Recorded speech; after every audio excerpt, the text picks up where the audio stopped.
اعوذ باللہ من الشیطان الرجیم بسم اللہ الرحمن الرحیم۔ حدیث نبوی صلی اللہ علیہ وآلہ وسلم۔ پہلی حدیث، نبی کریم صلی اللہ علیہ وآلہ وسلم فجر کی نماز پڑھتے اور آپ صلی اللہ علیہ وآلہ وسلم کے ساتھ نماز میں کئی مسلمان عورتیں اپنی چادریں اوڑھے ہوئے شریک نماز ہوتیں، پھر اپنے گھروں کو واپس چلی جاتی تھیں۔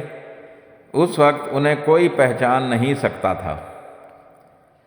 یہ حدیث صحیح بخاری سے لی گئی ہے اور اس کا نمبر ہے 372 372۔ دوسری حدیث، نبی صلی اللہ علیہ وآلہ وسلم نے ایک چادر میں نماز پڑھی جس میں نقش و نگار تھے۔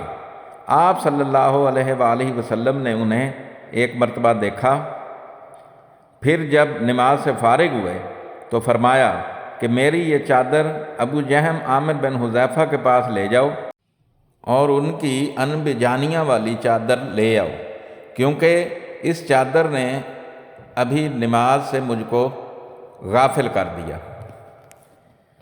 اور ہشام بن عروہ نے اپنے والد سے روایت کی، انہوں نے عائشہ رضی اللہ عنہا سے کہ نبی کریم صلی اللہ علیہ وآلہ وسلم نے فرمایا، میں نماز میں اس کے نقش و نگار دیکھ رہا تھا، پس میں ڈرا کہ کہیں یہ مجھے غافل نہ کر دے۔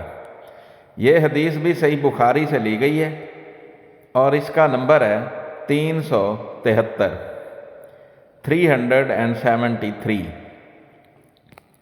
تیسری حدیث، حضرت عائشہ رضی اللہ عنہا کے پاس ایک رنگین باریک پردہ تھا جسے انہوں نے اپنے گھر کے ایک طرف پردے کے لیے لٹکا دیا تھا۔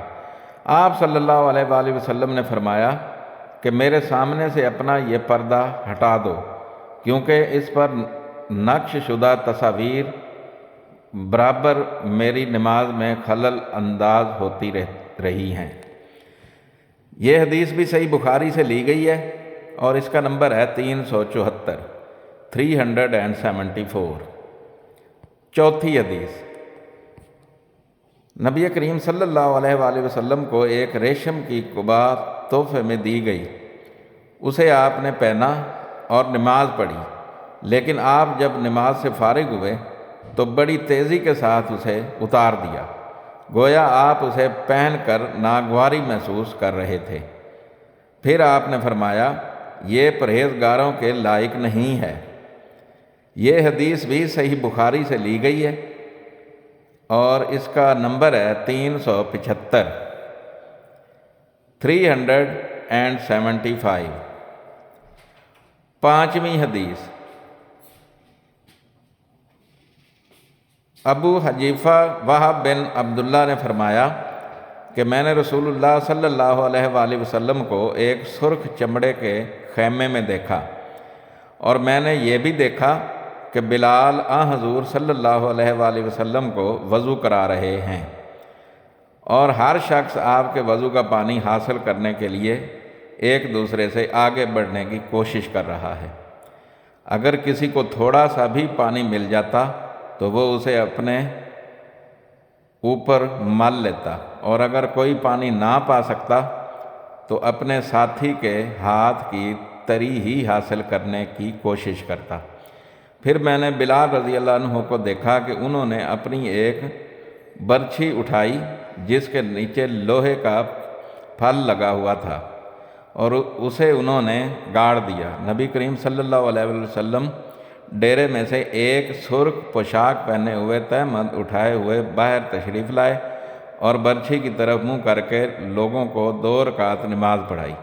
میں نے دیکھا کہ آدمی اور جانور برچھی کے پرے سے گزر رہے تھے۔ یہ حدیث بھی صحیح بخاری سے لی گئی ہے اور اس کا نمبر ہے 376 376۔